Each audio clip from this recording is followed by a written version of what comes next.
everyone, Rose Wildsmith here. Today I'm going to show you how to make these dyed gauzes with a really simple method, and they're great because they're so translucent that you can layer them over other things, either in your textile work or in your junk journals, your art journals, in collage as well. They're really easy to make. So let's get started. So what I'm using to make these is a bandage that you get for wrapping wounds. It's non-elastic, so a lot of them that you can get are elasticated, so you don't want that one, you want the one that isn't elasticated. You can buy these quite cheaply on the roll. And the other thing I'm using are these little bottles called Dynaflow, and I'll have the link of these in the description. These are little bottles of dye that you can paint onto fabric, and it's permanent as soon as you've painted it on and it's dried. You don't need to heat set it or anything like that. This is a really good way of dyeing fabric if you want to be really precise and without going through the whole dyeing process. Then you get a permanent colour on your gauze.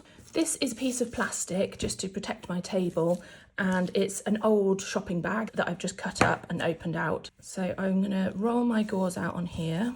Okay, so now I'm going to use a paintbrush and I'm going to just drop my Dynaflow directly onto my gauze. This is where you can really play around. So with some of these I have done very bright colours, one after the other, kind of in a rainbow. But I also wanted to have some more muted colours, so in these ones I mixed the colours up a bit. I've been working with a lot of green and purple recently, so I think I'm going to make some greens and some purples on my pieces. So then you just put a few drops on and just spread it out like this.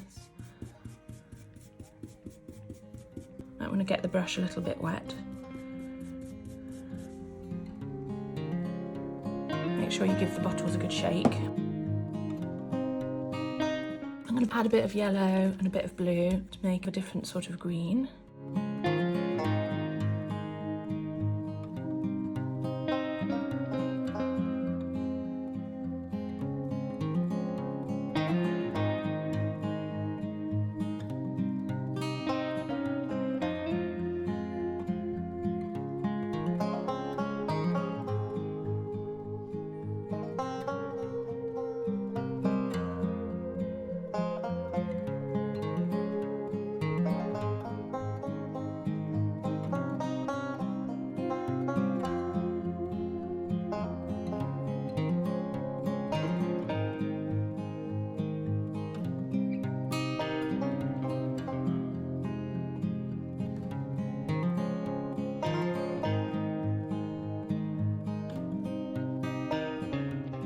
Okay, now I'm going to do some purple on this one. So I've got some magenta, violet, a little bit of blue and a little bit of scarlet.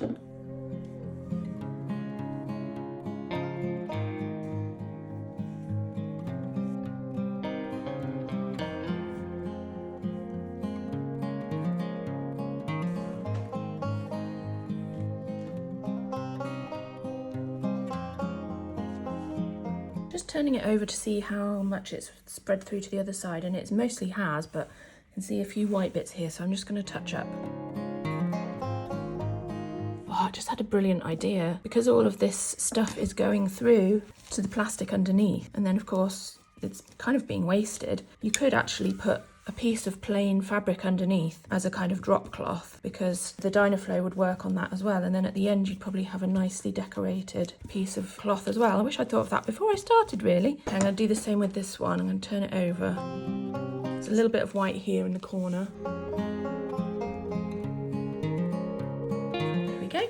So now I'm going to leave this to dry, and then I'll come back and show you what it's like when it's dry. Okay, so I had to try it, and here I have a piece of plain fabric. It's an old tablecloth that I got from a charity shop, and I've put my gauze on top. And I do have a couple of tips. One of the things is that when you are doing it on the plastic, you can just drip the Dynaflow directly on. If you drip it directly on, it just soaks immediately into the fabric underneath, and then when you try and spread it out, it doesn't really spread at all. So what I have been doing is dripping the Dynaflow onto the paintbrush, and these paintbrushes are great, by the way. I'll have a link of them in my description. So then the ink is in the paintbrush, and then you can gently brush it on and it goes onto the top layer rather than just soaking straight into the layer underneath. And then you get to spread it out a bit before it all disappears into the drop cloth. So you probably do end up using a little bit more of the ink, but it's already starting to look really cool underneath.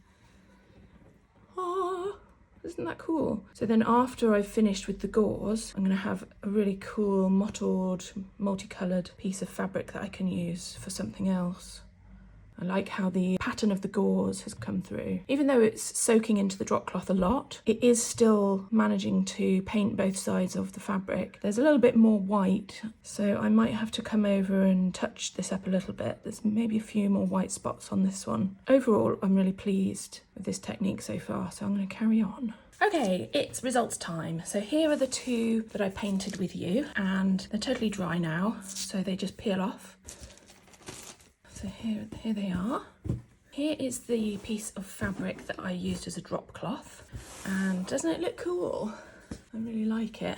And these are the pieces that I did on top of the drop cloth. I can see that I've missed a couple of white spots there, but I don't think it matters too much.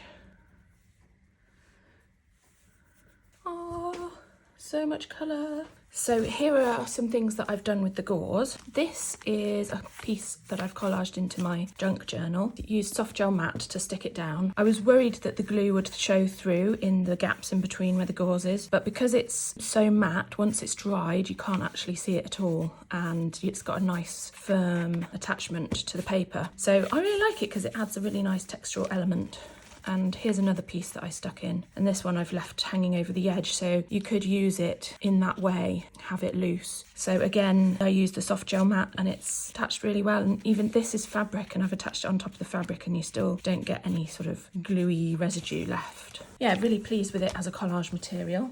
This is a sketchbook page that I did on the sewing machine. So these pieces here are the gauze, and what I did is I put a piece of gauze on there and then I stitched around in circles using the free motion foot on my sewing machine. Then I came around afterwards and snipped around the outside of the circles where I'd sewn it, and you end up with these cool textural elements. So I think it works really well. So you could also use this in other textile art things where you're just working with textiles. You could probably use it with slow stitch. I'm really pleased with it. This is just the beginning, figuring out things that I can do with this beautiful coloured gauze. So let me know in the comments what you think, and I hope to see you on the next video. Okay, bye. I used to be so inhibited and such a perfectionist, but when I changed how I looked at my sketchbook, I was able to relax and let myself go and ultimately find a real sense of creative freedom. One of the reasons that I used to feel so inhibited about my sketchbook practice was the fact that I had lots of unspoken rules in my head.